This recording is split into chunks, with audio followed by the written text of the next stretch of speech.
सबसे बड़ी खबर की। बीएमसी चुनाव के नतीजे आने के बावजूद मेयर चुनाव पर तस्वीर साफ नहीं हो पाई है। एकनाथ शिंदे अड़ गए हैं, उद्धव ठाकरे भी सक्रिय हो गए हैं, कांग्रेस ने अपने पार्षदों को अलर्ट कर दिया है। यानी मुंबई में बहुत कुछ हो रहा है। मेयर पद को लेकर घमासान मचा हुआ है।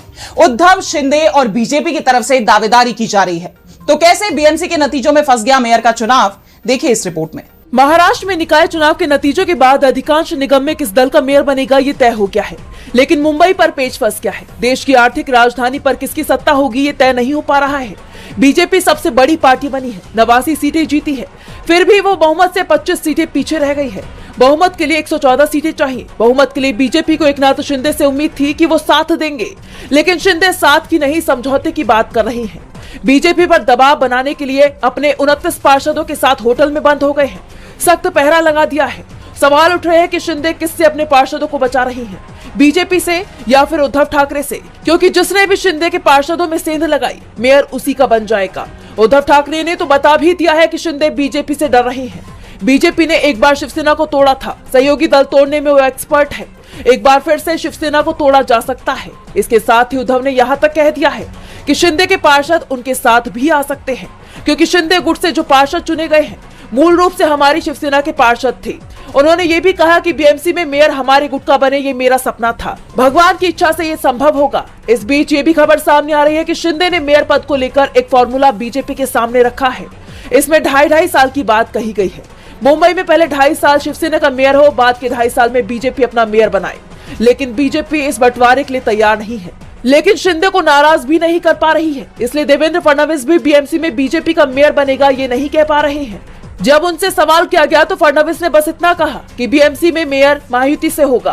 अब फडणवीस क्यों शिंदे के दबाव में दिखाई दे रहे हैं, ये जानने के लिए पहले बीएमसी के नतीजों पर गौर कर लेते हैं, जिसमें से बीजेपी को 89, शिवसेना शिंदे गुट को 29, शिवसेना उद्धव गुट को 65, कांग्रेस को 24, एमएनएस को 6 और अन्य को 14 सीटें मिली हैं। यानी कांग्रेस और उद्धव सेना की सीटें जोड़ दे तो ये संख्या 89 हो जाती है।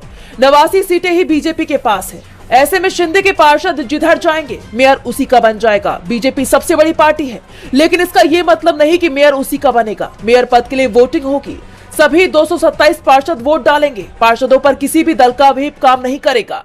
ऐसे में मेयर पद के जिस उम्मीदवार को सबसे ज्यादा वोट मिलेंगे वो चुना जाएगा। बीजेपी के पास बहुमत नहीं है, इसलिए मेयर पद से वो दूर भी हो सकती है। इस बीच ये भी खबर आ रही है कि एनसीपी प्रमुख अजीत पवार ने अपने चाचा शरद पवार से मुलाकात की है, जिसके बाद उनकी भी घर वापसी की तैयारी शुरू हो गई है।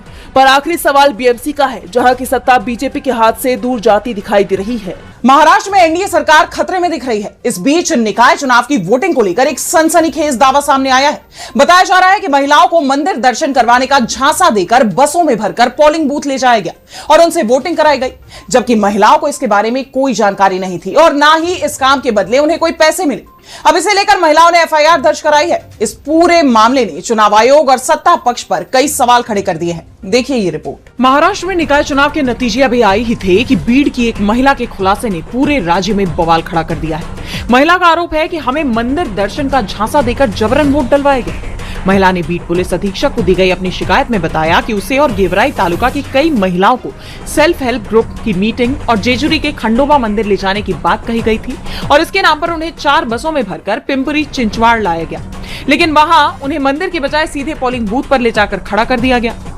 महिला का आरोप है कि उसे एक खास पार्टी के पक्ष में वोट देने के लिए मजबूर किया गया। महिला ने बताया कि उसे वोटिंग की प्रक्रिया तक नहीं पता थी। उसने ये भी बताया कि इस काम के बदले उसे 1 रुपया भी नहीं मिला। अब पीड़ित महिला ने उसे धोखा देने वाली महिला के खिलाफ एफआईआर की मांग की है। अब इस मामले को लेकर राजनीतिक जानकारों का मानना है कि अगर महिला के ये दावे सच है और वाकई में बसों में महिलाओं को धोखे से वोट डलवाने लाया गया, तो ये चुनावी प्रक्रिया पर सवालिया निशान लगाता है। तो वहीं विपक्ष के उन दावों को पुख्ता करता है कि बीजेपी ने चुनाव जीतने के लिए सत्ता, पैसा और प्रशासनिक मशीनरी का इस्तेमाल किया। शिवसेना यूबीडी के मुखपत्र सामना में भी यह दावा किया गया है कि इतनी कोशिशों के बावजूद बीजेपी अपने मंसूबों में कामयाब नहीं हो पाई, वरना उसकी तो कोशिश थी कि वो इस बार विपक्ष को पूरी तरह साफ कर दे। एक तरफ ये सियासी उथल पुथल तो दूसरी तरफ निकाय चुनाव के आंकड़े इस सियासी जंग को और तेज कर रहे हैं। इस बार पिंपरी चिंचवाड़ में बीजेपी को 84 सीटों पर जीत मिली है, एनसीपी को 36 सीटों पर, शिवसेना शिंदे गुट को 6 सीटें और निर्दलीय के खाते में 1 सीट गई है।